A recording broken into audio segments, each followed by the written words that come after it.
तो प्यारे बच्चों, एक बार फिर से आप सभी का स्वागत है हमारे वेक्टर्स के एकदम ही लास्ट लेक्चर में, जहां हम लोगों को बच्चों आज क्रॉस प्रोडक्ट ऑफ वेक्टर्स पढ़ना है। इसको हम लोग वेक्टर प्रोडक्ट भी बोलते हैं, इसको हम लोग वेक्टर प्रोडक्ट भी बोलते हैं बच्चों। और उसका कारण सिर्फ इतना है क्योंकि जब इसमें हम जो रिजल्ट बाद में पाते हैं वो रिजल्ट अपने आप में एक वेक्टर क्वांटिटी होती है बच्चों। अगर आप लोगों ने लास्ट लेक्चर बहुत ही सही से देखा हो तो आपको पता होगा कि जब हमने दो वेक्टर्स का डॉट प्रोडक्ट निकालना शुरू किया था तो हमेशा हमको एक स्केलर क्वांटिटी रिजल्ट में मिला करती थी, पर जब हम दो वेक्टर्स का क्रॉस प्रोडक्ट निकालेंगे बच्चों तो हमें हमेशा एक वेक्टर क्वांटिटी मिलती है। फिर से वही बात है, सर क्यों करते हैं क्रॉस प्रोडक्ट? उससे पहले मैं कहूंगा बेटा ये समझो कि क्या करते हैं क्रॉस प्रोडक्ट में। और विश्वास करो, पिछली बार की तरह लेक्चर खत्म होने के पहले तुम्हें ये भी जरूर पता चलेगा कि क्यों किया जाता है आखिर दो वेक्टर्स का क्रॉस प्रोडक्ट। तो बिल्कुल ध्यान से समझो, बिल्कुल ध्यान से समझो। मान लो मेरे पास दो वेक्टर्स हैं ए और बी। मान लो ये ए वेक्टर और ये है बी वेक्टर। इनके बीच का एंगल मुझे पता होना चाहिए बच्चों, मान लो theta. Suppose A and B are two vectors having angle theta between them. तो cross product of A vector cross B vector कैसे लिखा जाता है? ध्यान से देखो, A vector cross B vector हम लोग इस तरीके से लिखेंगे। और A vector cross B vector होता कितना है बच्चों? ये होता है mod of A vector into mod of B vector into sine theta के बराबर। सर ये क्या चीज है? ये तो आपको उस तरफ मैग्नीट्यूड जैसा नजर आना चाहिए। हाँ बच्चों, मैं मैग्नीट्यूड की ही बात कर रहा हूँ। अभी कभी भी मुझे ए वेक्टर क्रॉस बी वेक्टर निकालना होगा तो मैं क्या किया करूंगा, दोनों ही वेक्टर के मैग्नीट्यूड्स को और जो एंगल है उन दोनों वेक्टर्स के बीच उनका साइनोसॉइडल फंक्शन यानी कि साइन थीटा, इन तीनों को आपस में हमेशा प्रोडक्ट किया करूंगा। और जो रिजल्ट निकलेगा वही मेरा क्या कहलाएगा बच्चों? दो वेक्टर्स का क्रॉस प्रोडक्ट कहलाएगा। क्या कहलाएगा बच्चों? वो दो वेक्टर्स का क्रॉस प्रोडक्ट कहलाया करेगा। क्या सर एक यही तरीका होता है क्रॉस निकालने का? नहीं, एक और तरीका भी होता है। मैं धीरे धीरे तुम्हें सारे ही तरीके सिखाऊंगा, पर उससे पहले सबसे ज्यादा जरूरी है क्रॉस प्रोडक्ट के बारे में बिना कोई सवाल किए कुछ प्रॉपर्टीज क्रॉस प्रोडक्ट की याद कर लेना। जो प्रॉपर्टीज मैंने आपके सामने लिख रखी है, जैसे कभी भी आपको आई कैप क्रॉस जे कैप करना पड़े तो आई कैप क्रॉस जे कैप हमेशा के कैप के बराबर होगा। सिमिलरली जे कैप क्रॉस के कैप हमेशा आई कैप के बराबर होगा। सिमिलरली के कैप क्रॉस आई कैप हमेशा जे कैप के बराबर होता होगा। के कैप क्रॉस आई कैप हमेशा बच्चों जे कैप के बराबर होता होगा। अगली प्रॉपर्टी है ठीक इसकी उल्टी, अगर कभी j क्रॉस i करना पड़े बच्चों तो k माइनस के बन जाएगा। देखो ध्यान से, j क्रॉस i माइनस के होता है, k cross j minus i होता है, i cross k minus j होता है। और फिर से ध्यान से देखो, i क्रॉस i हमेशा जीरो होगा, j क्रॉस j हमेशा जीरो होगा और k क्रॉस k हमेशा जीरो होगा। ये प्रॉपर्टीज डॉट प्रोडक्ट से थोड़ी सी अलग हैं। डॉट में i डॉट i 1 था, j डॉट j 1 था, k डॉट k 1 था, बाकी सब जीरो हुआ करते थे। इस बार i क्रॉस i 0 है, j क्रॉस j 0 है, k क्रॉस k 0 है और बाकी सब में भी कुछ ना कुछ रिजल्ट है, जीरो नहीं है बाकी सब। ध्यान से देखा जाए तो इनको तो मैं आपको फील भी करा सकता हूँ। i क्रॉस i का मतलब क्या हुआ कि दोनों ही वेक्टर x डायरेक्शन में देख रहे हैं बच्चों, दोनों ही वेक्टर्स x डायरेक्शन में देख रहे हैं। और अगर दोनों ही वेक्टर x डायरेक्शन में है तो बच्चों उनके बीच का एंगल होगा 0 डिग्री। और जब होगा एंगल 0, साइन 0 हो जाएगा 0 और क्रॉस प्रोडक्ट का रिजल्ट हमेशा क्या निकल के आएगा बच्चों? क्रॉस प्रोडक्ट का रिजल्ट हमेशा 0 निकल के आएगा। तो कुछ छोटी सी बिल्कुल बेसिक सी बातें हैं क्रॉस प्रोडक्ट के बारे में, बहुत डीप में लेके जाऊंगा आपको, उसके लिए आप बिल्कुल निश्चिंत रहें। पहले इतनी प्रॉपर्टीज अच्छे से याद करें, एक एक करते हैं हम क्वेश्चन शुरू करते हैं सॉल्व करना, ताकि प्रैक्टिस हमारी होती चली जाए। क्या क्या तरीका होता है क्रॉस प्रोडक्ट निकालने का सब मैं आपको यहाँ पे सिखाता चलता हूँ। चलो ध्यान से देखो बच्चों, इन प्रॉपर्टीज को पहले नोट कर लो वीडियो को पॉज करके और उसके बाद ही आप अगला क्वेश्चन देख लो प्लीज। देखो ध्यान से। अच्छा ठीक है, एक चीज मैं आपको और सिखाता हूँ। सर इतनी सारी प्रॉपर्टीज हम कैसे याद रखें? चलो एक तरीका है, एटलीस्ट आप इन तीन को तो याद कर लो, एटलीस्ट आप इन तीनों को याद कर लो। i क्रॉस i 0 होगा, j क्रॉस j 0 होगा और k क्रॉस k 0 होगा। बाकी प्रॉपर्टीज याद करने के लिए बस एक ये सर्कल याद रखना। मैं सर्कल पे तीन चीज लिखता हूँ, i j और k। और देखो मैं एरो आपको दिखाऊं तो मैंने क्रॉस मतलब एरो जितने भी आपको शो किए हैं वो एंटी क्लॉकवाइज डायरेक्शन में है। आप जिस भी दो वेक्टर्स के यूनिट डायमेंशन यूनिट वेक्टर की बात करते हो, आप जिन भी वेक्टर्स के लिए यूनिट वेक्टर की बात करते हो, आप एंटी क्लॉकवाइज मल्टीप्लाई करके देखो। जैसे i क्रॉस j अगर करना है तो रिजल्ट पक्का k होगा, j क्रॉस k करना है तो रिजल्ट पक्का i होगा, k क्रॉस i करना है तो रिजल्ट हमेशा j मिलेगा। लेकिन अगर आपको उल्टा करना पड़ जाए, जैसे k क्रॉस j करना पड़ जाए, सॉरी j क्रॉस i करना पड़े तो माइनस k, आई क्रॉस के करना पड़े तो माइनस जे, के क्रॉस जे करना पड़े तो माइनस आई। तो बहुत आसान होता है इन प्रॉपर्टीज को बच्चों अपने जहन में, अपने दिमाग में, अपने रगों में बसा पाना। इतनी डिफिकल्ट चीजें नहीं है और मुझे उम्मीद है कि ये सारी ही प्रॉपर्टीज आपने बहुत ही तरीके से याद कर ली है। तो अब मैं कुछ क्वेश्चंस की मदद से आगे बढ़ाता हूँ अपने इस टॉपिक को जिसका नाम है cross product of two vectors, और बाद में बताऊंगा बच्चों आखिर क्यों इंपॉर्टेंट है ये। तो देखो ध्यान से, सबसे पहले सॉल्व करना सीखते हैं हम चीजों को। मान लो मेरे पास एक ए वेक्टर है, मान लो 2i cap plus 3j cap plus 4k cap. B vector है, मान लेते हैं 3i cap plus 2j cap plus 3k cap. मैंने आपसे सवाल किया बच्चों कि A vector cross B vector बताओ कितना होगा। चलो बिल्कुल ढंग से मैं यहाँ पे बिल्कुल समय के साथ समय लेके सॉल्व करके दिखाता हूँ आपको। जब मैं आपसे कहूंगा बच्चों कि A vector cross B vector find करना है तो ऐसे लिख सकता हूँ मैं 2i cap plus 3j cap plus 4k cap का क्रॉस प्रोडक्ट निकालना है हमको। क्रॉस प्रोडक्ट निकालना है बच्चों हमको 3i cap plus 2j cap plus 3k cap के साथ। तो ये बहुत बड़ा रॉकेट साइंस नहीं है, हम जैसे मल्टीप्लाई करना सीखते हैं नंबर्स को बिल्कुल आप वैसे ही शुरू करो। यानी कि सबसे पहले आप 2 को मल्टीप्लाई करो बच्चों 3 से, तो आप क्या लिखोगे इसको 6 और यहाँ आएगा i क्रॉस i। देखो ना बच्चों i cross i plus 2 into 2 4 i cross j plus 2 into 3 6 i cross के। चलो बहुत बढ़िया बच्चों, शाबाश। आगे आप कंटिन्यू करो तो 3 का 3 से मल्टीप्लिकेशन होगा बेटा 9 j क्रॉस i प्लस 3 का 2 से होगा बच्चों 6 j क्रॉस j प्लस 3 का बच्चों 3 से होगा 9 j क्रॉस k प्लस 4 का बच्चों 3 से आएगा 12 k क्रॉस i प्लस 4 2 जा 8 k क्रॉस j और प्लस 4 3 जा 12 k क्रॉस के। चलो शाबाश सर, बहुत बढ़िया। काफी मेहनत के बाद आपने सारी चीजें लिख ली है। और बच्चों अगर सारी मेहनत हमने कर ली है तो अब अपने रिजल्ट की तरफ आगे बढ़ते हैं। प्रॉपर्टीज का इस्तेमाल अगर सही से किया जाए बच्चों तो आप सबको पता होना चाहिए, प्रॉपर्टीज का अगर सही से इस्तेमाल किया जाए बच्चों तो आप सबको पता होना चाहिए कि i क्रॉस i कितना होता है मेरे बच्चों। सर i क्रॉस i तो 0 होता है, i क्रॉस i तो 0 होता है बच्चों। तो जरा देखो ये टर्म कितना निकल के आएगा, आखिर ये निकल के आएगा 0। शाबाश। ऐसे ही j क्रॉस j क्या आएगा सर 0, और ऐसे ही k क्रॉस k क्या आएगा सर 0। चलो आगे बढ़ते हैं। i क्रॉस j क्या होगा भाई, i क्रॉस j क्या बनेगा, i क्रॉस j बनता है बच्चों k कैप के बराबर। तो मैं लिख लूंगा 4k cap plus i cross k। जरा आप देखो प्रॉपर्टी में मैंने आपको क्या लिखा रखा है, मैं बिल्कुल श्योर हूं i cross k minus j के बराबर होता होगा। तो प्लस हटा के मैं लिख दूंगा minus 6j plus j cross i। j cross i होता है बेटा माइनस k के बराबर। j क्रॉस i कितना होगा हमेशा माइनस k के बराबर। तो मैं लिख दूंगा minus 9k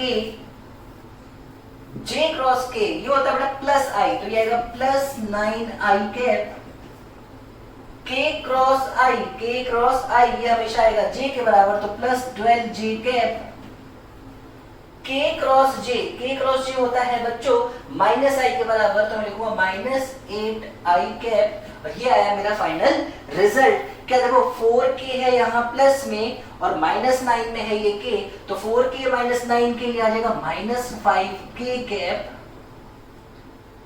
minus 6j plus 12j, तो plus 6j cap plus 9i minus 8i, तो प्लस i कैप। अगर मैं इसको थोड़ा ढंग से लिख लूं तो मैं ऐसे लिख सकता हूं कि i cap plus 6j cap minus 5k cap, ये है मेरा बेटा ए वेक्टर क्रॉस बी वेक्टर का रिजल्ट। ये मिला है बच्चों मुझे ए वेक्टर क्रॉस बी वेक्टर का फाइनल रिजल्ट। और बिल्कुल ध्यान से, बिल्कुल तमीज से देखा जाए, बिल्कुल तमीज से देखा जाए तो आई जे के कैप ये शो कर रहे हैं कि रिजल्ट हमारा वेक्टर क्वांटिटी निकली है। इस बार रिजल्ट हमारी बच्चों वेक्टर क्वांटिटी निकली है। शाबाश चलिए, तो बहुत ही अच्छा तरीका था जो आपने हमें सिखाया, पर इतना मेहनत हर बार करना पड़ेगा।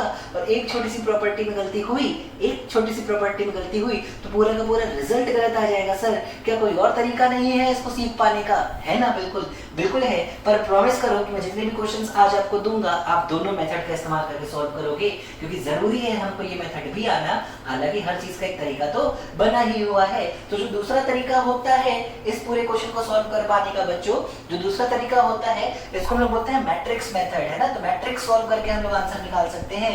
सर ये क्या होता है मैट्रिक्स? मैं आपको समझा दूंगा, हालांकि मेरे को समझाना जरूरी नहीं है, मैं बस आपको करना सिखाऊंगा। आपके मैथमेटिक्स के टीचर आपको बहुत ढंग से चैप्टर पढ़ाएंगे मैट्रिक्स। तो देखो मैट्रिक्स हमें फॉर्म करनी होगी, कैसे करते हैं? सिंपल है। सबसे पहले आई कैप, जे कैप और के कैप आप ऐसे लिख लो। खुद सोचो नहीं ऐसा सर क्यों कर रहे हो, क्या कर रहे हो, हर चीज का जवाब मिलेगा, पर फिजिक्स में नहीं मैथमेटिक्स में। अब सबसे पहले ए वेक्टर का जो भी यहाँ पे था, आई का मैग्नीट्यूड, जे का मैग्नीट्यूड और के का मैग्नीट्यूड चुपचाप से लिख दो। तो आई के नीचे लिख देंगे हम बच्चों 2, जे के नीचे लिख देंगे बच्चों हम लोग 3 और के नीचे हम लोग लिख देंगे बच्चों 4। शाबाश। और उसी तरीके से बी वेक्टर का जो भी कंपोनेंट था लिख दो। तो लिख देंगे 3, लिख देंगे 2, लिख देंगे 3। ये बन गई हमारी मैट्रिक्स। ऐसे हम लोग यहाँ पे जब लाइंस बना लेंगे तो ये कहलाएगी बच्चों हमारी मैट्रिक्स। अब ध्यान से देखो आखिर किसी मैट्रिक्स को सॉल्व कैसे किया जाता है।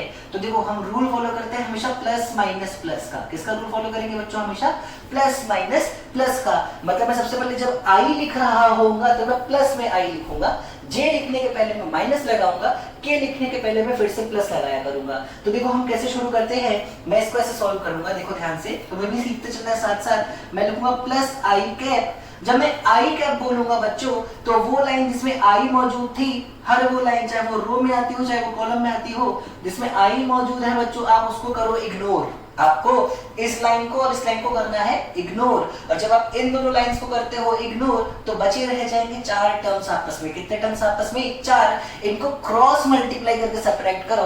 मतलब 3 को 3 से मल्टीप्लाई करो, 4 को 2 से मल्टीप्लाई करो और 3 को 3 वाले से, 4 को 2 वाले से माइनस करना। मतलब सॉरी 3 क्रॉस 3 कितना हुआ बच्चों? 9 और 4 into 2 कितना हुआ? 8। तो आपको 9 में से 8 माइनस कर देना है, 9 में से 8 माइनस कर देना है। हमेशा क्रॉस ऐसे ही करोगे बेटा, ये माइनस ये हमेशा ऐसे चलेगा।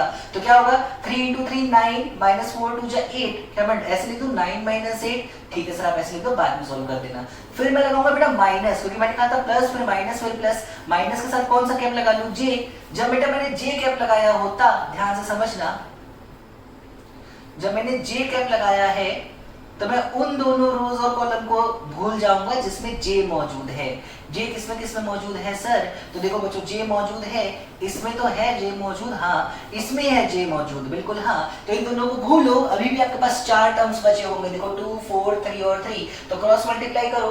2 3 जा 6 माइनस 4 3 जा 12। चलो सर बहुत बढ़िया, शाबाश। फिर प्लस का यूज करना है, तो प्लस के कैप। अब क्या करेंगे हम लोग? अब क्या करेंगे बच्चों? अब हम बोलेंगे इन दोनों लाइंस को, देखो ध्यान से, बिल्कुल ध्यान से देखो बच्चों। अब हम बोलेंगे उन लाइंस को जिसमें के मौजूद है। इसमें मौजूद है के? हाँ। इसमें मौजूद है के? हाँ। तो इग्नोर करो, अभी भी 4 टर्म्स आपके पास बचे हुए हैं। तो 2 इसको 2 से मल्टीप्लाई करो, 2 2 जा 4 माइनस 3 3 जा 9। चलो शाबाश सर बहुत बढ़िया, आपने बहुत सही तरीके से सिखा दिया। क्या आया आखिर रिजल्ट? रिजल्ट आया 9 माइनस 8 यानी कि 1 I cap, 6 minus 12 minus 6 minus minus plus 6 J cap, 9 minus 4 5 और 4 माइनस 9 माइनस 5 हो जाएगा। तो माइनस 5 की कैप आपके सामने है बच्चों दोनों ही रिजल्ट। जो रिजल्ट आपको इस मेथड से मिलता है वही रिजल्ट आपको उस मेथड से भी मिलता है। और बच्चों विश्वास करो सिर्फ प्रैक्टिस का खेल है, सिर्फ और सिर्फ प्रैक्टिस का खेल है। प्रॉपर्टीज अगर अच्छे से याद है तो इस मेथड से आप आंसर निकाल सकते हो बहुत इजीली। प्रॉपर्टीज अगर नहीं याद है पर मैट्रिक्स वाला मेथड आपको यूज करना है तो आप इस मेथड को भी इस्तेमाल कर सकते हो। मुझसे पूछो सर कौन सा मेथड हमको इस्तेमाल करना है। तो आज इतना ही बोलूंगा बच्चों कि मैं आपको भी 5 और क्वेश्चन देने जा रहा हूँ। मैं आपको 5 और क्वेश्चन देने जा रहा हूँ। आप प्लीज पांचों ही क्वेश्चन को दोनों मेथड से सॉल्व करना। आप पांचों ही क्वेश्चन को प्रॉमिस करो कि आप दोनों मेथड से सॉल्व करोगे। अच्छा, प्रॉमिस करने से पहले मैं आपको एक चीज और सिखाता हूँ। ये जो रिजल्ट है ये किसका है? आखिर ये किसका रिजल्ट है? ये है A vector cross B vector का रिजल्ट। मैं एक क्वेश्चन आपको और करके दिखाता हूं। अगर मुझसे B vector cross A vector पूछा गया होता तो क्या आता आखिर रिजल्ट? देखो जरा ध्यान से। अगर मुझसे A vector cross B vector ना पूछा होता बल्कि B vector cross A vector पूछा गया होता, देखो ध्यान से, मैं यहाँ पे क्या करने जा रहा हूँ? B vector cross A vector. तो देखो मैं क्या करूंगा, सबसे पहले मैट्रिक्स फॉर्म करूंगा। मैं लिखूंगा आई कैप, जे कैप, के कैप। मैं भूलूंगा नहीं कि मुझे प्लस माइनस प्लस वाला रूल यूज करना है। सबसे पहले बी है ना, तो बी के सारे ही एलिमेंट्स यहाँ पे नोट कर लेता हूँ। वो 3, 2 और 3 दिए हुए हैं मुझे सवाल में, 3, 2 और 3 दिए हुए हैं। फिर ए के नोट कर लूंगा, 2, 3 और 4 दिए हुए हैं। और अब मैं शुरू करूंगा अपने मैट्रिक्स मेथड को। तो A B vector cross A vector निकल के आएगा बच्चों आई कैप। जब मैंने आई लिखा तो इसको और इसको इग्नोर, 2 4 जा 8 माइनस 3 3 जा 9 आया है बच्चों यहाँ पे 8 माइनस 9 माइनस जे कैप। देखो बेटा मैंने माइनस क्यों लगाया है? क्योंकि मुझे पता है रूल हमेशा प्लस माइनस प्लस चलेगा। माइनस जे कैप, इसको और इसको करो इग्नोर, तो 3 4 जा 12 माइनस 3 2 जा 6, यहाँ आएगा 12 माइनस 6। शाबाश बच्चों। फिर प्लस के कैप। अब मैं क्या लिखूंगा? इसको और इसको इग्नोर करो, 3 3 जा 9 माइनस 2 4 जा 2 2 जा 4, 9 माइनस 4। चलो शाबाश सर, बहुत बढ़िया, आपने काफी मेहनत की। 8 माइनस 9 बच्चों क्या -1 आई कैप आएगा? हाँ सर। क्या 6 12 माइनस 6 6 और माइनस है तो माइनस 6 जे कैप आएगा? हाँ सर। और क्या 9 माइनस 4 5 तो प्लस 5 के कैप आएगा? हाँ सर। ओहो हो, क्या रिजल्ट निकल के आया है सर? कुछ ऐसा ही है ये रिजल्ट, कुछ ऐसा ही है ये रिजल्ट। पर शायद साइन पलट गए हैं, जज्बात पलट गए हैं। तो जज्बात पलट गए हैं, विश्वास पलट गया है, साइन पलट गया है, तो कुछ तो कंक्लूड कर सकते हो सर। हाँ सर, हम बिल्कुल कंक्लूड कर सकते हैं। अगर आप बी क्रॉस ए में एक माइनस साइन कॉमन ले लो तो ये बचेगा आई cap plus 6 J cap minus 5 के कैप, जो कि कुछ और नहीं है बल्कि है minus of A cross B. तो बहुत इंपॉर्टेंट प्रॉपर्टी होती है कि B vector cross A vector हमेशा नेगेटिव होता है A vector cross B vector का। B vector cross A vector हमेशा नेगेटिव होता है A vector cross B vector का। और इस प्रॉपर्टी को दिमाग में, जहन में बसाना जरूरी है। आखिर कहना क्या चाहते हो सर? एक्चुअली ये वेक्टर है ना, ये भी एक वेक्टर ही है ना बेटा जो रिजल्ट था, और ये भी एक वेक्टर ही है ना। तो एक्चुअली ए क्रॉस बी और बी क्रॉस ए दो नेगेटिव वेक्टर्स रिजल्ट देते हैं, दो नेगेटिव वेक्टर रिजल्ट देते हैं। मतलब अगर मान लो ए क्रॉस बी की डायरेक्शन मुझसे आपकी तरफ हुई तो पक्का बी क्रॉस ए की डायरेक्शन आपसे मेरी तरफ होने वाली है। ये छोटी सी कहानी थी जिसमें हम लोगों ने क्रॉस प्रोडक्ट दो वेक्टर्स का निकालना सीखा है। विश्वास करो बच्चों, बहुत बड़ा रॉकेट साइंस नहीं है अगर तुमने इसको रॉकेट साइंस नहीं बनाया तो। अगर एक बार में नहीं समझ पाए हो तो कोई बात नहीं, शायद पहली बार तुमने ये सारी चीजें देखी है। प्लीज ये जितनी भी देर का वीडियो है इसे दोबारा एक बार देख लेना और तुम अपने कॉन्सेप्ट को जरूर क्लियर करना। मैं कुछ क्वेश्चंस तुमको होमवर्क दे रहा हूँ, उसके बाद आगे बढ़ते हैं इस लेक्चर में कि आखिर कैसे पता चलता है कि ये जो रिजल्ट निकल के आता है ए क्रॉस बी या बी क्रॉस ए का, उसकी डायरेक्शन क्या है। चलो देखो, क्वेश्चन दे दो पहले तो।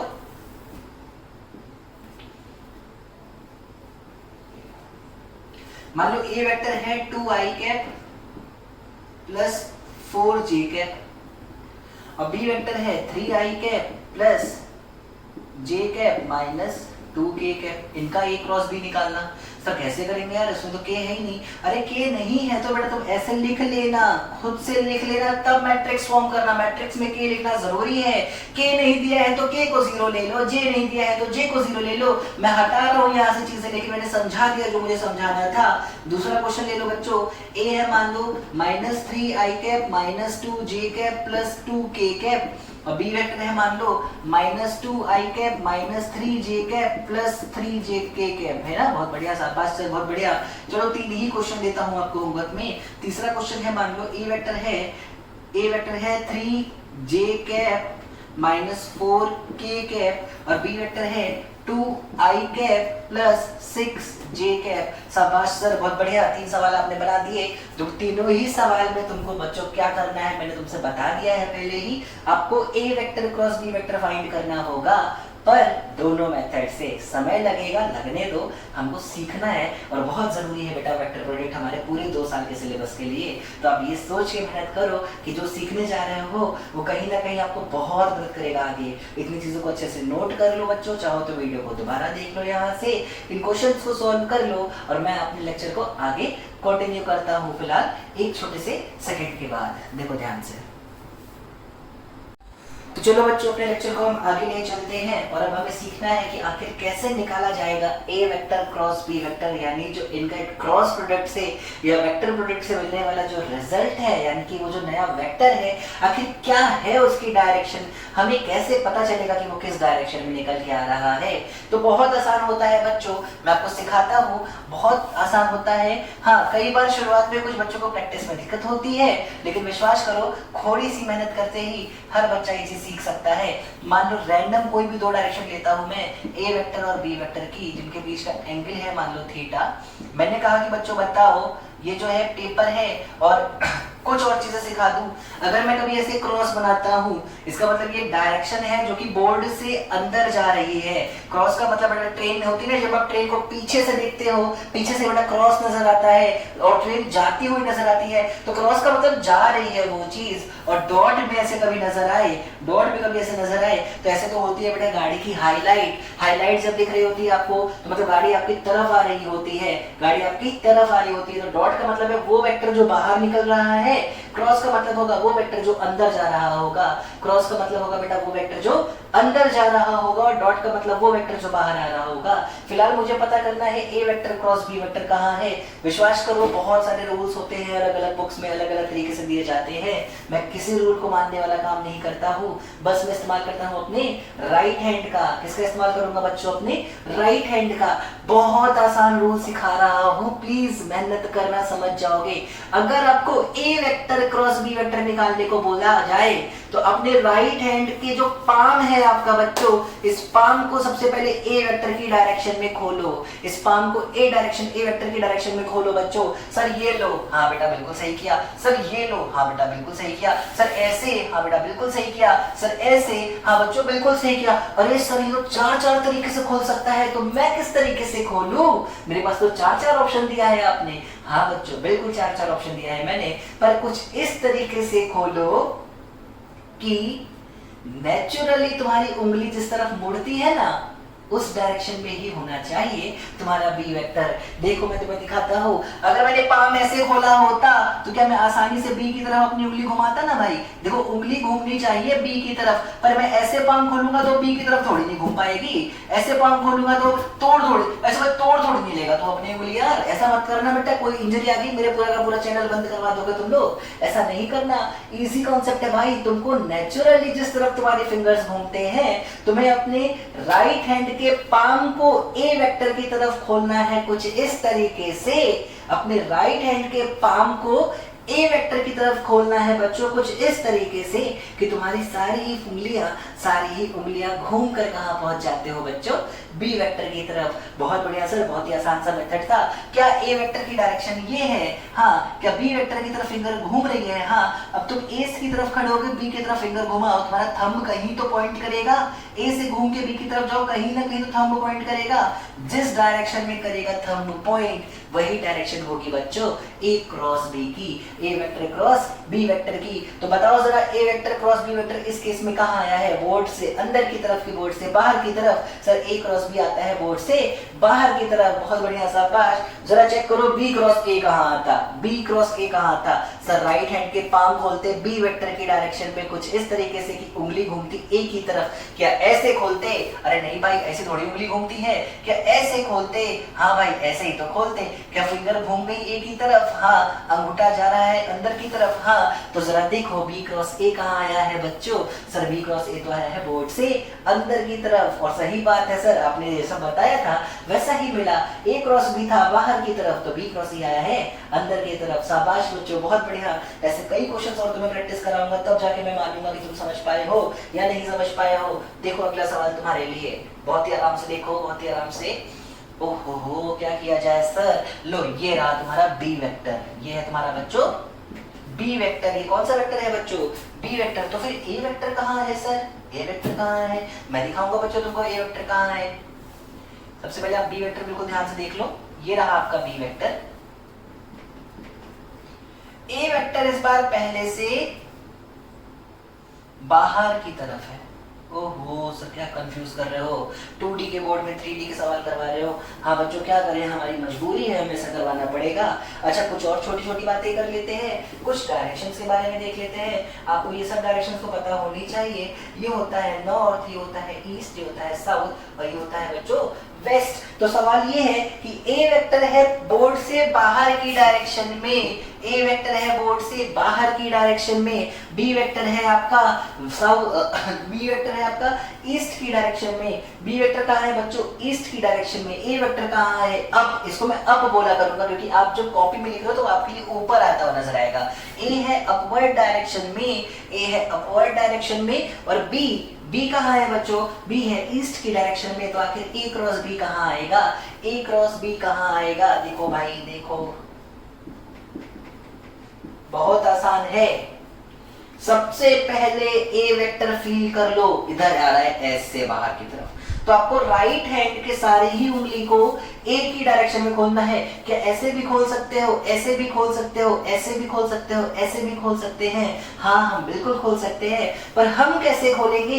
तो बी वेक्टर को भूलना नहीं है भाई। कुछ ऐसे खोलो एक ही तरफ अपनी राइट हैंड की सारी उंगलियां कि उंगली खुद घूमते हुए बी की तरफ जाना पसंद करती हो।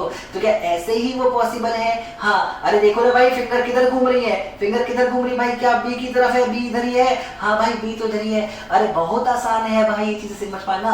जैसे गर्दन घूम जाती है वैसे ही तो है, और गर्दन घुमाना तो भाई तुम लोग एक्सपर्ट हो।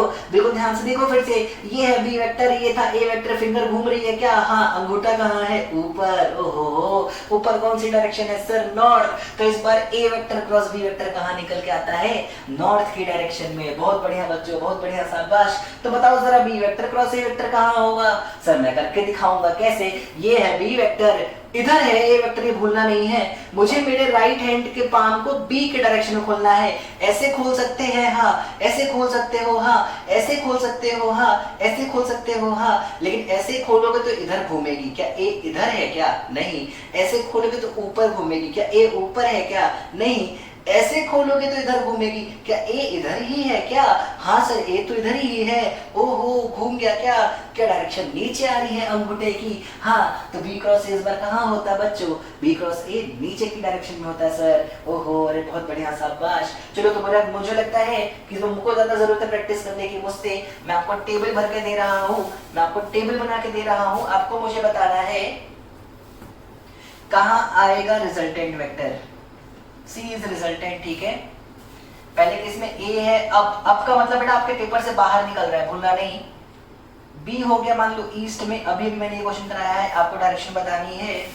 फिर ए हो जाए मान लो नॉर्थ में, ए हो जाए मान लो साउथ में, ए हो जाए मान लो नॉर्थ में, ए हो जाए ईस्ट में, ए हो जाए अप, ए हो जाए साउथ में। चलो बहुत बढ़िया, बहुत बढ़िया। बी कहाँ है सर? तो बी है आपका ईस्ट में, बी है आपका डाउन, थर्ड केस में बी है आपका अप, फोर्थ केस में बी है आपका ईस्ट, फिफ्थ केस में साउथ, सिक्स्थ केस में वेस्ट और लास्ट केस में डाउन। चलो ये है आपका ए वेक्टर, ये है आपका बी वेक्टर।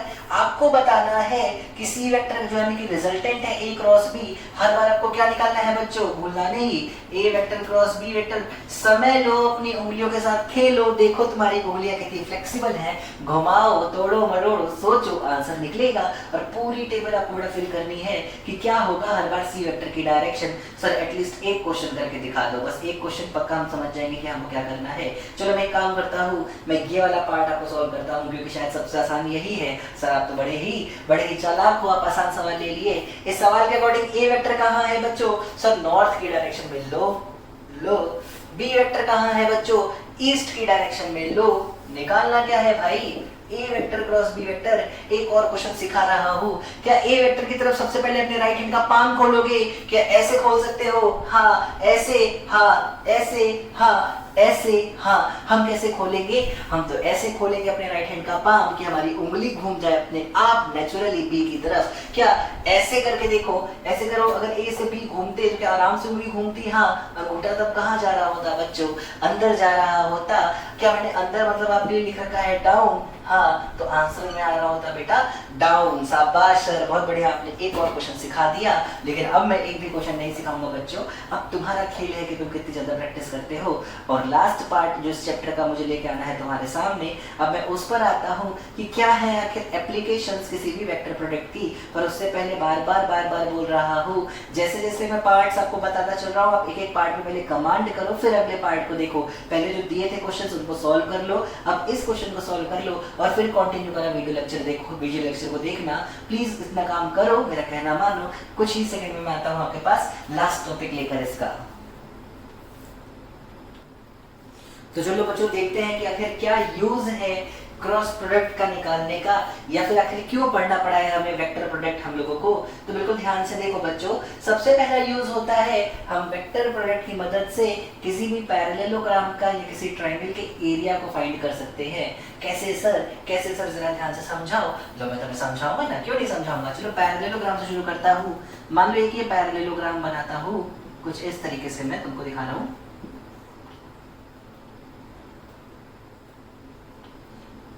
ये है मान लो एक पैरेललोग्राम जिसकी दो साइड्स आपको दिख रही है, चारों साइड्स आपको नजर आ रही होंगी। ये है मान लो एंगल थीटा। चलो अभी तो कोई वेक्टर की बातें ही नहीं करते हैं, इग्नोर करते हैं वेक्टर को, सिर्फ पैरेललोग्राम फील करते हैं। इस पैरेललोग्राम का मुझे मान लो एरिया फाइंड करना है, तो किसी भी पैरेललोग्राम का एरिया फाइंड करने के लिए उसका क्या पता होना चाहिए बेटा? उसकी बेस की लेंथ पता होनी चाहिए, उसके बेस की लेंथ पता होनी चाहिए और उसका हाइट पता होना चाहिए। क्या पता होना चाहिए बच्चों? ये बचपन में पढ़ा हुआ फॉर्मूला बता रहा हूं मैं तुमको, हाइट पता होनी चाहिए। तो पैरेललोग्राम का एरिया क्या होता है बच्चों? पैरेललोग्राम का एरिया होता है बेटा बेस इनटू हाइट, है ना। बहुत ही बढ़िया सर, बहुत बढ़िया, आपको भी बचपन के फॉर्मूले याद है। हाँ बच्चों, मुझको तो बचपन के फॉर्मूले याद है। आखिर इसका वेक्टर प्रोडक्ट से क्या लेना देना है? तुम देखो ध्यान से, तुमको मान लो तुमको ऐसे दे दे सवाल, कह दे कि पैरेललोग्राम है, इसकी ये जो साइड बेस है ये मान लो 10 मीटर लंबी है, ये एंगल मान लो 37 डिग्री है। मैं बस एक एग्जांपल ले रहा हूं। ये वाली साइड मान लो 5 मीटर लंबी है। तुमसे मैंने कहा कि आखिर इस पैरेललोग्राम का बेटा एरिया कितना है। तो देखो कितना आसान है हमारे लिए इन सवालों के साथ डील कर पाना। क्या करना है बच्चों? कुछ खास नहीं करना है। तुम एक बार को इमेजिन कर लो, कि ये जो साइड है बच्चों ये एक वेक्टर को रिप्रेजेंट कर रही है जिसको मैं ए वेक्टर बोल देता हूँ, और ये जो साइड है बच्चों ये एक वेक्टर को रिप्रेजेंट करती है जिसको मैं बी वेक्टर बोल देता हूँ। तो जरा ध्यान से देखो, क्या ये जो लाइन है, ये जो पूरी साइज निकल के आती, क्या साइन थीटा होता हाइट अपॉन 5? क्या साइन थीटा होता बच्चों हाइट अपॉन 5? तो यहाँ से हाइट कितनी आती बच्चों? 5 साइन थीटा के बराबर। मतलब क्या बी वेक्टर साइन थीटा के बराबर, मतलब क्या magnitude of B vector into sine theta के बराबर। हाँ, क्या ये साइड है बेस, क्या वो मैग्नीट्यूड ऑफ ए वेक्टर है? जरा ध्यान से देखो, क्या ये ऐसा ही तो कुछ लिखा हुआ है, magnitude of A vector into magnitude of B vector into sine theta.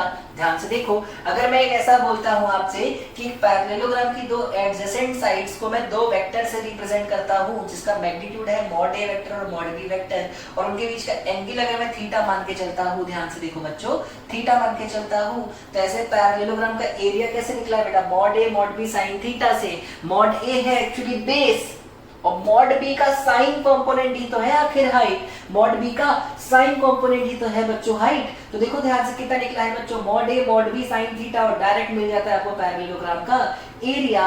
अगर वेक्टर फॉर्म में लिखना हो तो ये क्या लिखा हुआ है? ध्यान से देखो, ये लिखा हुआ है area vector is equal to A vector cross B vector. अरे भाई साहब, ये क्या रिजल्ट मिला भाई? देखो ना, चमत्कार की चीज है। एरिया स्केलर है कि वेक्टर? भाई एरिया स्केलर है कि वेक्टर? गलत फहमी थी बच्चों की, एरिया स्केलर क्वांटिटी थी।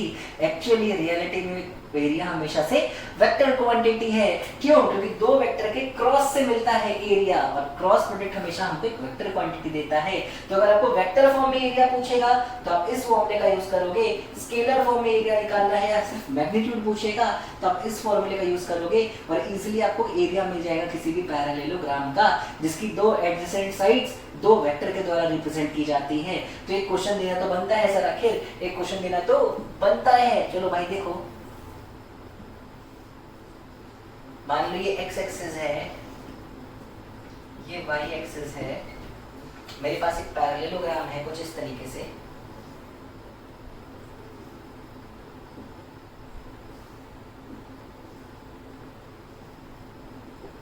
ठीक है, इस पैरेललोग्राम का जो बेस है मान लो 8 मीटर के बराबर है, इसकी ये वाला जो पार्ट है 10 मीटर के बराबर है और इसका ये एंगल मुझे दे रखा है, मान लेते हैं 37 डिग्री। आपको बताना है कि इस पैरेललोग्राम का एरिया कितना होने वाला है, आपको बताना है इस पैरेललोग्राम का एरिया कितने होने वाला है। सर थोड़ा सा मदद करो ना।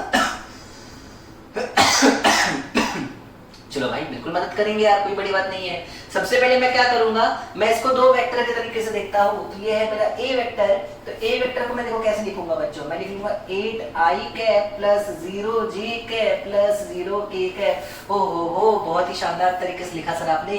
अरे वैसे भी देखो ना यार, ए वेक्टर सिर्फ x में दिख रहा था। उसी तरीके से ये है मेरा बी वेक्टर, ये है बच्चों मेरा बी वेक्टर। अगर तो बी वेक्टर को मैं कैसे लिखूंगा, देखो मैं बी वेक्टर को कैसे लिखूंगा और यहीं पे है पूरा खेल। सीख गए तो सीख गए, वरना तुम डूब गए। देखो ध्यान से, क्या बी वेक्टर ना तो x में है ना y में है। हाँ सर, ना तो x में है ना तो y में है। तो जब भी एक वेक्टर x या y में नहीं है तो क्या करते हैं सर, कंपोनेंट करते हैं। क्या करते हैं बच्चों, कंपोनेंट करते हैं। कितना आएगा इसका x कंपोनेंट, सर ये आएगा 10 cos 37। जिस एक्सिस के साथ होता है एंगल उधर आता है cos कंपोनेंट। तो देखो x में आया 10 cos 37 i के, y में आया 10 sin 37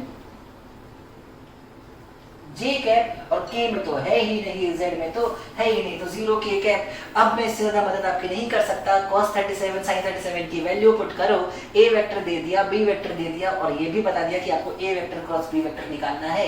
आप आंसर निकाल लो डायरेक्ट, और चाहो तो डायरेक्ट भी निकाल सकते हो 8 × 10 × sin 37, 8 × 10 × sin, ये वाला फॉर्मूला यूज करके। लेकिन मैंने आपसे वेक्टर फॉर्म में एरिया पूछा, इसलिए आप उस मेथड से सॉल्व करोगे। इसी बहाने एक बार फिर से आपको दो वेक्टर्स को मैट्रिक्स फॉर्म में सॉल्व करना सीखना पड़ जाएगा और अच्छा ही होगा वो आपके लिए। तो बेहतरीन सवाल है एक आपकी मदद करने के लिए और एक बेहतरीन सा फॉर्मूला है किसी भी पैरेललोग्राम का एरिया निकालने का। तो सर ट्रायंगल के एरिया का क्या फॉर्मूला है, ट्रायंगल के एरिया का फॉर्मूला बताऊंगा बच्चों, तो वो क्यों नहीं बताऊंगा। देखो ध्यान से, मान लो कोई ट्रायंगल है जिसकी दो एडजेसेंट साइड्स में दो वेक्टर से शो करता हूं। मान लो मेरे पास एक ट्रायंगल है जिसकी दो एडजेसेंट साइड से, मान लो ए बी सी एक ट्रायंगल है, ए बी वेक्टर और बी सी वेक्टर, मान लो मैं इसमें दो वेक्टर कंसीडर कर लेता हूँ। ये हो गया बेटा मेरा ए बी वेक्टर, ये हो गया बच्चों मेरा बी सी वेक्टर, और इन दोनों के बीच का एंगल मान लेता हूँ थीटा। तो अगर कभी किसी ट्रायंगल की दो साइड से आप वेक्टर फॉर्म कर ले जाते हो तो एरिया वेक्टर निकालने का फॉर्मूला होता है, एरिया वेक्टर निकालने का half A B vector cross A C vector, sorry ये बी सी नहीं है बच्चों, ये ए सी है। Half A B vector cross A C vector, मतलब बिल्कुल पैरेललोग्राम की तरह ही निकलता है एरिया, बस साथ में लग जाएगा बच्चों एक हाफ, बस साथ में लग जाएगा एक हाफ। तो पहला एप्लीकेशन मैंने आपको सिखा दिया कि क्यों करते हैं आखिर हम लोग वेक्टर प्रोडक्ट दो वेक्टर्स का। तो पहला काम तो था एरिया निकालना किसी पैरेललोग्राम का, दूसरा था किसी भी ट्रायंगल का एरिया पता करना। आखिर दूसरा काम क्या है सर, दूसरा काम फिर से बहुत आसान सी बात है। क्या मैं ऐसा लिख सकता हूं, देखो दूसरा काम क्या होगा सर, तो दो वेक्टर्स के बीच एंगल फाइंड करना, to find between two vectors. ठीक है, चलो देखो ध्यान से, मान लो मैंने कहा कि दो वेक्टर का क्रॉस प्रोडक्ट निकालो, तो क्या तुम ऐसे लिखते बेटा एक वेक्टर क्रॉस बी वेक्टर होता है mod A mod B sign theta के बराबर। हाँ सर हम ऐसे ही लिखते, तो जरा बताओ यहाँ से साइन थीटा कितना निकल के आ जाएगा, A vector cross B vector upon mod of A vector into mod of B vector. ओहो बहुत बढ़िया सर, क्या ऐसा हमने पहले भी किया है? बिल्कुल किया है, हमने डॉट प्रोडक्ट में भी ये फॉर्मूला पढ़ा था या ये यूज पढ़ा था।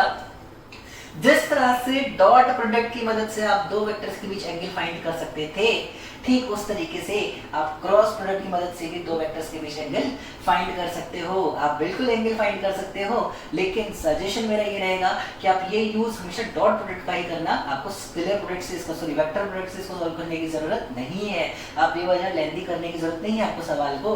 आप डॉट से ही दो वेक्टर के बीच एंगल फाइंड करो, वो बेहतर रहेगा। पर हाँ, एक एप्लीकेशन जरूर है कि हम डॉट प्रोडक्ट का सॉरी क्रॉस प्रोडक्ट के यूज से भी दो वेक्टर के बीच का एंगल फाइंड कर सकते हैं। बहुत बढ़िया सर, शाबाश, काफी आसान सा यूज था।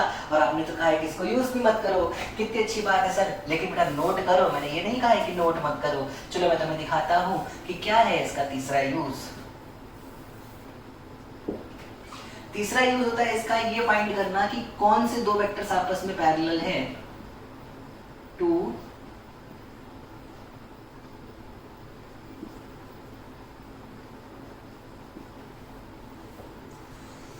देखो बेटा, सीधी बात है, अगर दो वेक्टर्स आपस में पैरेलल हुए तो इनके बीच का एंगल हमेशा 0 डिग्री होगा। अगर एंटी पैरेलल हुए तो 180 होगा। दोनों ही केस में बेटा वेक्टर प्रोडक्ट कितना निकलेगा? 0, क्योंकि सर साइन 0 हमेशा 0 होता है। तो अगर दो वेक्टर्स का वेक्टर प्रोडक्ट 0 आ जाए तो पक्का वो दोनों एक दूसरे के लिए क्या होंगे बच्चों? या तो पैरेलल या तो एंटी पैरेलल। और इतना सही था हमारा थर्ड कॉन्सेप्ट, जो कि ये कहता है कि दो वेक्टर के बीच वेक्टर प्रोडक्ट अगर 0 आ जाता है, दो वेक्टर के बीच अगर वेक्टर प्रोडक्ट 0 आ जाता है तो ऐसे वेक्टर्स हमेशा क्या होने वाले हैं? ऐसे वेक्टर्स हमेशा आपस में पैरेलल या एंटी पैरेलल होने वाले हैं। सर कोई पर्टिकुलर फॉर्मूला होता है क्या? हाँ बच्चों, फॉर्मूला होता है, क्यों नहीं होगा फॉर्मूला। मैं दिखाता हूं आखिर आपको फॉर्मूला क्या होता है। मान लो ए वेक्टर है a1i cap plus b1j cap plus c1k cap, और बी वेक्टर है मान लो a2i cap plus b2j cap plus c2k cap. अब मुझे प्रूव करना है कि ये दोनों ही वेक्टर्स मेरे आपस में पैरेलल है, तो मेरे को क्या करना होगा? आखिर इनका क्रॉस प्रोडक्ट निकाल के बच्चों 0 के बराबर रखना होगा। इनका क्रॉस प्रोडक्ट निकाल के 0 के बराबर रखना होगा। चलो जरा करना शुरू करते हैं। क्या क्रॉस के सबसे पहले i j k ऐसे लिख लेंगे? हाँ सर। क्या यहाँ पे आप पहले a1 a2 a1 b1 c1 लिख दोगे, मतलब कि a वेक्टर के सारे कंपोनेंट्स? हाँ बच्चों। क्या फिर आप यहाँ पे a2 b2 c2 लिख दोगे? हाँ बच्चों। क्या आपने दोनों ही वेक्टर्स लिख दिया? हाँ। क्या रूल होता है? सबसे पहले प्लस i, क्या बचा? ये और ये तो छुप गया। b1 c2 minus b2 c1,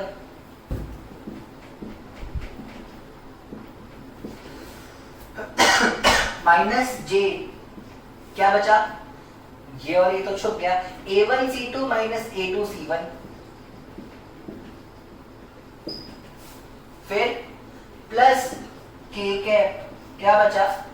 a1 b2 minus a2 b1। मैं इतना तेज क्यों कर रहा हूं? क्योंकि मैं ये मान के चलता हूं बच्चों कि जब मैंने तुमसे कहा था कि तुम प्रैक्टिस कर लो, तुमने जरूर प्रैक्टिस किया होगा। और जो भी क्रॉस निकल के आया है वो किसके बराबर रखना है बच्चों? 0 के बराबर। एक मिनट, ओहो, ध्यान से देखो, सारा रिजल्ट 0 तब हो सकता है बच्चों जब ये तीनों ही, ये जो निकला है ये जो निकला है ये और ये तीनों 0 हो। क्यों? क्योंकि इन तीनों में से अगर एक भी 0 नहीं हुआ तो रिजल्ट 0 नहीं होने वाला। मतलब क्या? तीनों रिजल्ट को कंक्लूड करो तो मैं ऐसा लिख सकता हूं कि b1 c2 must be equal to b2 c1। हाँ, तो मैं ऐसे लिख दूं b1 upon b2 should be equal to c1 upon c2। बहुत बढ़िया। अच्छा जरा यहां से देखो क्या निकल के आएगा। यहां से निकल के आएगा बच्चों a1 c2 must be equal to a2 c1। यहां से आएगा a1 upon a2 is equal to c1 upon c2। अरे पर c1 अपॉन c2 तो b1 अपॉन b2 होता है। मतलब क्या c1 upon c2 a1 upon a2 होता है? हाँ, अगर दो वेक्टर्स ये कंडीशन सेटिस्फाई कर दे। ये है वो कंडीशन जो अगर दो वेक्टर सेटिस्फाई कर दे तो इजीली पता चल जाएगा कि वो आपस में पैरेलल है कि नहीं। आप बस a1 अपॉन a2 निकालो, b1 अपॉन b2 निकालो, c1 अपॉन c2 निकालो। अगर सेम है तो दोनों वेक्टर आपस में पैरेलल होंगे, अगर नहीं है तो वेक्टर आपस में पैरेलल नहीं होंगे। तो ये था छोटा सा कॉन्सेप्ट, बहुत आसान सा कॉन्सेप्ट पता करने का कि दो वेक्टर्स आपस में पैरेलल है या नहीं है। चलो भाई, और भी कोई यूज है क्या? हाँ बच्चों, एक आखिरी यूज आपको बता के इस चैप्टर को मैं एंड करता हूँ। देखो ध्यान से, क्या है वो छोटा सा यूज, देखो ध्यान से समझो। एक कॉन्सेप्ट होता है बेटा जिसको हम लोग बोलते हैं how to check if three vectors are coplanar और नॉट। क्या मतलब हुआ सर, क्या बोलना चाहते हो? सुनो मेरी बात ध्यान से। तीन वेक्टर एक ही प्लेन में है कि नहीं है, ये कैसे पता चलेगा? इसके लिए हमें कॉन्सेप्ट यूज करना होता है जिसको बोलते हैं स्केलर ट्रिपल प्रोडक्ट। मान लो मैं कहता हूं ए वेक्टर, बी वेक्टर और सी वेक्टर तीनों इसी बोर्ड के प्लेन में है, तो कैसे पता चलेगा कि ये तीनों एक ही प्लेन में है कि नहीं? वो कैसे पता करोगे? तो आपको एक फॉर्मूला यूज करना है, A vector cross B vector dot C vector, और अगर ये इक्वल टू 0 आ जाए, A vector cross B vector dot C vector, और अगर ये इक्वल टू 0 आ जाए तो आप ये मान लोगे कि तीनों वेक्टर का एक ही प्लेन है, अदरवाइज एक प्लेन नहीं है। नहीं सर मैं ऐसे नहीं मानूंगा, फील कराना पड़ेगा। ये फॉर्मूला कैसे फील कर ले भाई, मैं फील कराऊंगा। चल निकाल ए वेक्टर क्रॉस बी वेक्टर, ए से घूम जाएंगे सर बी की तरफ, हमको आता है, खून हमारा गर्म है। लो भाई घूम गए, कहां आया रिजल्ट? बाहर आया क्या? बाहर आया क्या? हाँ सर बाहर आया। जो वेक्टर बाहर आया है, जो वेक्टर बाहर आया है, जरा बताओ वो सी वेक्टर के साथ अब कितने एंगल पे है? वो सी वेक्टर के साथ कितने एंगल पे है? सर 90 डिग्री पे है। अगर दो वेक्टर्स आपस में 90 पे है तो उनका डॉट क्या आना चाहिए बच्चों?